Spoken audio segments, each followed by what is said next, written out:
तो welcome back to Avinash biology classes. हमने previous lecture में डील किया फोटो रेस्पायरेशन से। हमने पढ़ा कि फोटो रेस्पायरेशन प्लांट्स के लिए एक हार्मफुल प्रोसेस होता है।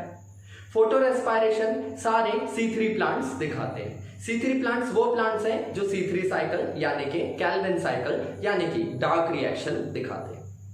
अब हम डिटेल करेंगे कुछ स्पेशल टाइप के प्लांट्स के बारे में जिन्होंने फोटो रेस्पायरेशन को अवॉइड करने के लिए एक दूसरा स्पेशल तरीका निकाल लिया है, अडेप्ट कर लिया है, और वो है C4 प्लांट्स। C4 प्लांट्स वो प्लांट्स होते हैं जो फोटो रेस्पायरेशन को नहीं दिखाते हैं। फोटो रेस्पायरेशन को अवॉइड करने के लिए ही इन्होंने ये नया एक स्पेशल साइकिल अडेप्ट कर लिया है या फिर बना लिया है, और यही साइकिल कहलाता है C4 साइकिल। तो अब हम डिटेल करेंगे C4 साइकिल के बारे में एंड C4 प्लांट्स के बारे में। C4 प्लांट्स वो सभी प्लांट्स होते हैं जो नॉर्मल C3 साइकिल नहीं दिखाते, बल्कि एक दूसरी साइकिल दिखाते हैं जिसे हम कहते हैं C4 साइकिल।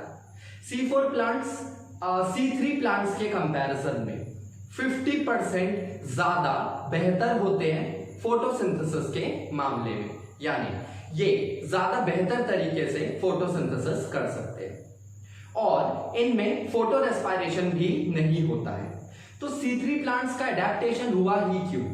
फोटो रेस्पायरेशन को अवॉइड करने के लिए।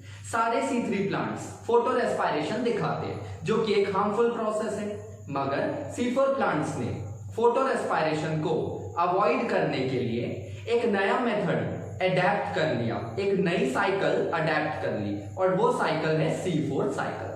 ऐसे प्लांट्स कहलाते हैं C4 प्लांट्स। एग्जाम्पल के लिए मेज यानी कि भुट्टा, सॉर्गम जिसे हम ज्वार नाम से जानते हैं, जिसका साइंटिफिक नेम सॉर्गम बाइकलर है। इसके अलावा गन्ना यानी कि शुगर केन यानी सेकेरम ऑफिसिनेरम। इसके अलावा बहुत सारे ग्रासेस जो मोनोकॉट्स में आते हैं, ये भी C4 साइकिल दिखाते हैं, यानी ये भी C4 प्लांट्स हैं। और एक एग्जाम्पल है वो है पाइनएप्पल। ये सारे प्लांट्स या और भी बहुत सारे एग्जाम्पल्स हैं। बेसिकली सारे C4 प्लांट्स बहुत सारी एनर्जी प्रोड्यूस करते हैं और ये फोटोसिंथेसिस के टर्म्स में भी काफी एफिशिएंट होते हैं, हर तरह से बेटर होते हैं। ये प्लांट्स C3 साइकिल दिखाने के बजाय C4 साइकिल दिखाते हैं, या आप ये कह सकते हो कि ये C3 साइकिल को उस तरह से नहीं दिखाते बल्कि दूसरे तरह से दिखाते हैं, जिसके लिए ये डायरेक्टली C3 साइकिल को एंटर नहीं करते हैं।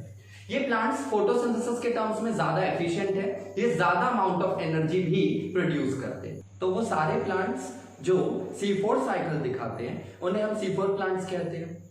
C4 साइकिल को एक और नाम दिया है और वो है hatch and slack cycle, on the name of the scientist जिन्होंने इस साइकिल को समझाया, हैच एंड स्लैक साइकिल।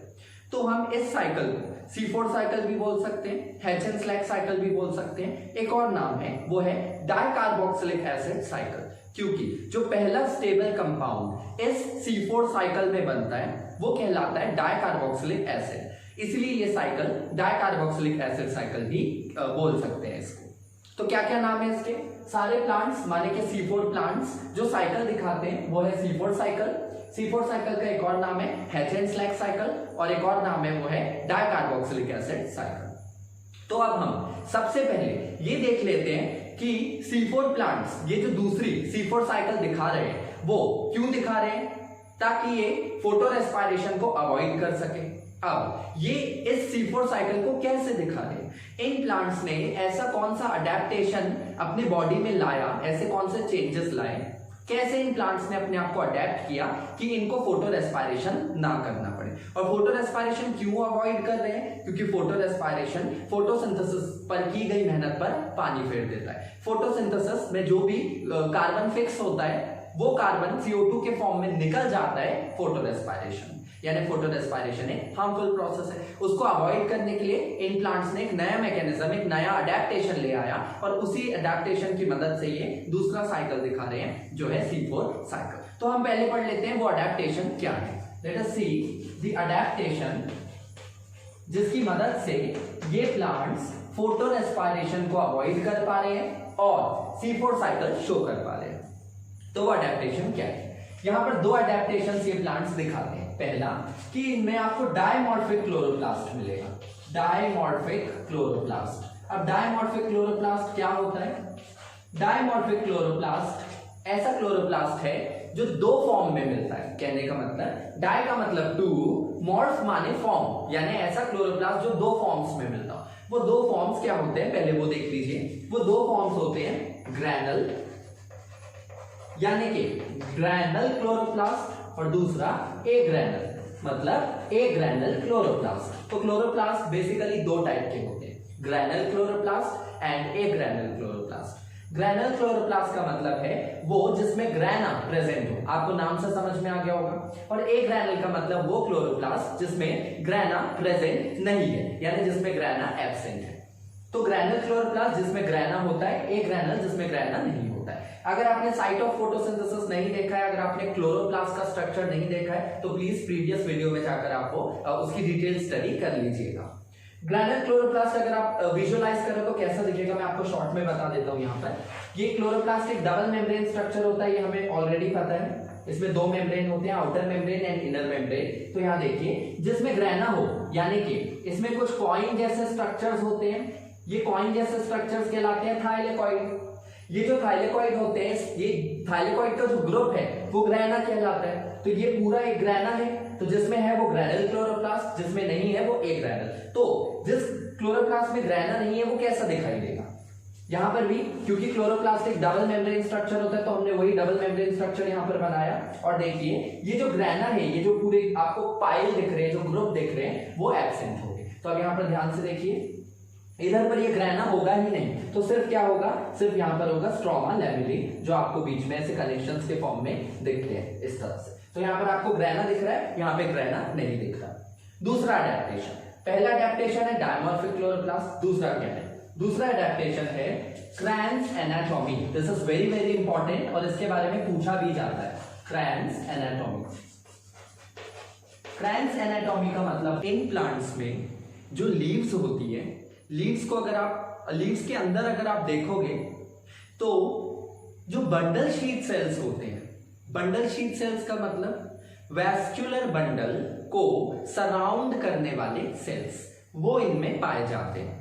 और बंडल शीट सेल्स का मतलब है वैस्कुलर बंडल को सराउंड करने वाले सेल्स। वैस्कुलर बंडल क्या होते हैं? Xylem and phloem. तो क्रैन्स एनाटॉमी का मतलब होता है कि C4 प्लांट्स में जो बंडल शीट सेल्स होते हैं वो थिक वॉल वाले बड़े बड़े क्लोरेन्काइमा सेल्स से सराउंडेड होते हैं। यही जो अरेंजमेंट है इन सेल्स का वो सर्कुलर होता है, सर्कुलर। और वही अरेंजमेंट से इसको नाम मिला क्रैन्स एनाटॉमी। जो क्रैन्स वर्ड है वो एक जर्मन वर्ड है जिसका मतलब होता है सर्कुलर या फिर रीथ लाइक अरेंजमेंट। क्या मतलब है इसका? Wreath like. रीथ का मतलब है सर्कुलर, रीथ माने सर्कुलर अरेंजमेंट। तो वो यहां पर अगर अपन लोग ड्रॉ करें तो वो कैसा दिखेगा कि जो बंडल शीट सेल्स हैं वो इधर पर लीव्स में आपको पाए जाएंगे। बंडल शीट सेल्स का मतलब है वैस्कुलर बंडल को सराउंड करने वाले सेल्स, और वो कुछ इस तरह का सर्कुलर अरेंजमेंट दिखाएंगे।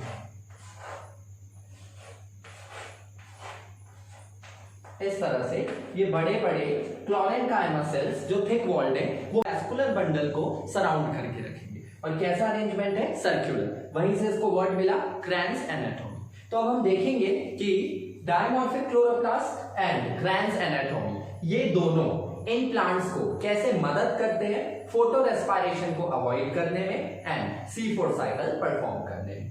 तो ये दोनों अडेप्टेशन कैसे मदद कर रहे हैं अब हम ये स्टडी करेंगे।